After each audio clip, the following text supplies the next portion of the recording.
नमस्कार। Super India news TV में आपका स्वागत है। मैं हूं राजेश आर्य। आइए देखते हैं आज का विशेष समाचार।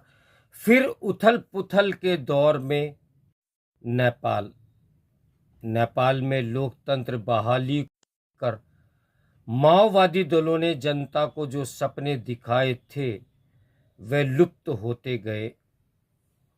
महीनों देश भ्रमण के बाद गत दिनों जब नेपाल नरेश ज्ञानेंद्र शाह त्रिभुवन एयरपोर्ट पर पहुंचे तो वहां बड़ी संख्या में नेपाल वासियों ने उनका स्वागत किया और राजशाही की वापसी के नारे लगाए। इससे माहौल गंभीर और रोमांचित हो उठा। लगभग 3 किलोमीटर लंबे जुलूस के साथ ज्ञानेंद्र अपने निजी आवास निर्मल निवास पहुंचे। प्रधानमंत्री केपी ओली के विरुद्ध उनके समर्थक जमकर नारेबाजी कर रहे थे। कुछ दिन पूर्व ही ओली ने ज्ञानेंद्र को सीधे चुनाव लड़ने की चुनौती दी थी। इससे भी अधिक महत्वपूर्ण रहा उत्तर प्रदेश के मुख्यमंत्री योगी आदित्यनाथ का आदमकद चित्र जो युवाओं ने ले रखा था और नारे लगा रहे थे। इसके चलते वहां के राजनीतिक दलों में घमासान मचा है। हालांकि योगी आदित्यनाथ के नाम पर वहां ऐसा पहली बार नहीं हो रहा है। मई 2008 में जब योगी आदित्यनाथ ने काठमांडू में राजशाही और ज्ञानेंद्र के समर्थन में एकजुटता का प्रदर्शन किया था, तब उनकी यह घोषणा भी काफी चर्चा में रही थी कि वे लाखों समर्थकों के साथ पुनः नेपाल आकर ज्ञानेंद्र के हाथ मजबूत करेंगे। ओली समर्थक इसे नेपाल के आंतरिक मामलों में विदेशी दखल मानकर निंदा करने में जुटे हुए हैं। वहीं राष्ट्रीय प्रजातंत्र पार्टी यानी आरपीपी इसे अनावश्यक बताकर योगी पोस्टर से पल्ला झाड़ती दिख रही है। आरपीपी के नेपाली संसद में 14 सदस्य हैं। पिछला चुनाव ओली की पार्टी एमाले ने आरपीपी के साथ चुनाव लड़ा था। यह सत्य है कि राज परिवार और गोरखपुर के गोरखनाथ मठ के बीच बहुत गहरे और सदियों पुराने संबंध हैं, जिसके प्रमुख योगी आदित्यनाथ हैं। माना जाता है कि शाह राजवंश को गुरु गोरखनाथ का आशीर्वाद प्राप्त है।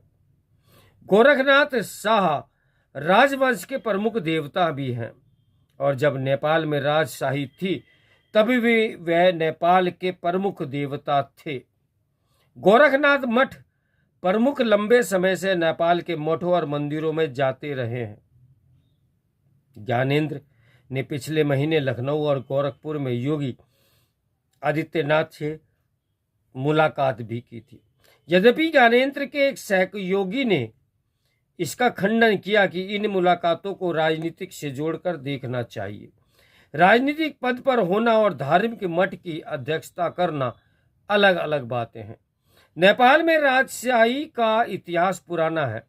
नेपाल में इसके विरुद्ध समय समय पर आवाजें भी उठती रही हैं और जन आंदोलन भी होते रहे हैं। नेपाल में लोकतंत्र के पक्ष में मजबूती तब आई जब 1951 में 104 साल पुरानी राजशाही का अंत हुआ और नेपाली कांग्रेस के नेतृत्व में सरकार बनी। 1955 में महाराजा त्रिभुवन की मृत्यु के बाद राजा महेंद्र का राज तिलक हुआ और 1959 में संविधान लागू किया गया था। आम चुनाव हुए। चुनाव में नेपाली कांग्रेस को बहुमत मिला, लेकिन राजवंश को लोकतांत्रिक व्यवस्था पसंद नहीं थी। इसलिए राजा महेंद्र ने सभी राजनीतिक दलों पर प्रतिबंध लगा दिया। संसद और संविधान भंग कर दिए गए और दल विहीन पंचायत प्रणाली शुरू की गई। लंबे समय तक ऐसी उठापटक से जूझते हुए नेपाल में 2008 में आखिर राजशाही की आधिकारिक तौर पर समाप्ति हुई। नेपाली कांग्रेस से आगे बढ़कर माओवादी संगठन सक्रिय होकर अग्रणी भूमिका में आ गया। नेपाली कांग्रेस कई गुटों में बंटकर बिखर गई। 2008 के आम चुनावों के बाद माओवादी नेता पुष्प कमल दहल प्रचंड नेपाल के पहले प्रधानमंत्री बने। प्रचंड प्रधानमंत्री बनते ही कई गलत निर्णयों के शिकार हो गए। पहली गलती उन्होंने वीपी कोइराला को राष्ट्रपति न बनाकर की। मिलीजुली सरकार में वह सबसे अनुभवी राजनेता थे। उसके बाद उन्होंने सेना प्रमुख को पहले ही दिन बर्खास्त कर दिया। सिविल सोसाइटी को यह अच्छा नहीं लगा। परंपरा रही है कि नेपाल में सत्ता परिवर्तन के बाद राष्ट्र प्रमुख का पहला दौरा भारत का होता रहा है।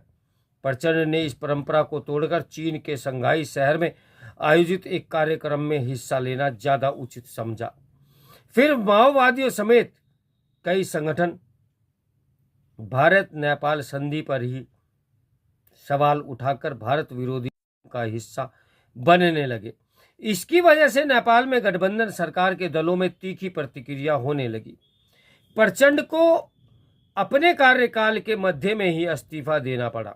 उनके उत्तराधिकारी बाबूराम भट्टाराई भी अधिक समय तक पदासीन नहीं रहे। नेपाल में राजनीतिक अवसरवादियों और वैचारिक भटकाव अंतहीन है। बीते 17 वर्षों में वहां बने हर बार अलग एवं भिन्न दलों के साथ नए नेता के नेतृत्व में सरकारों के गठन ने लोकतंत्र समर्थक पार्टियों को बेनकाब कर दिया है। शुचिता, सादगी, पारदर्शिता पुरानी बातें हो गई हैं। आज जनता की कुंठा और निराशा स्पष्ट नजर आने लगी है। नेपाल में लोकतंत्र बहाली को लेकर जनता को जो सपने दिखाए गए थे वे लुप्त होते गए हैं। अब राजशाही के तौर तरीकों को ही आदर्श मानकर एक नवधनाढ्य संस्कृति पनपने लगी है। इसी कारण 17 वर्ष बाद ही राजतंत्र की बहाली को लेकर जगह जगह भीड़ जमा होने लगी है। नेपाल एक आर्थिक संकट के दौर से भी गुजर रहा है। विश्व बैंक के अनुसार नेपाल में बाहर से आने वाले पैसों में 14% की गिरावट आई है। 2015 में विनाशकारी भूकंप ने भी नेपाल में आम लोगों के घर बाहर तबाह किए। इंफ्रास्ट्रक्चर को बहुत नुकसान पहुंचा। इन सब के चलते आने वाले दिनों में वहां लोकशाही और राजशाही के बीच मुकाबला देखने को मिले तो कोई आश्चर्य नहीं होना चाहिए। तो मेरे साथ बने रहें सुपर इंडिया न्यूज़ टीवी के ब्रेकिंग न्यूज के लिए। नमस्कार, मैं हूं राजेश आर्या।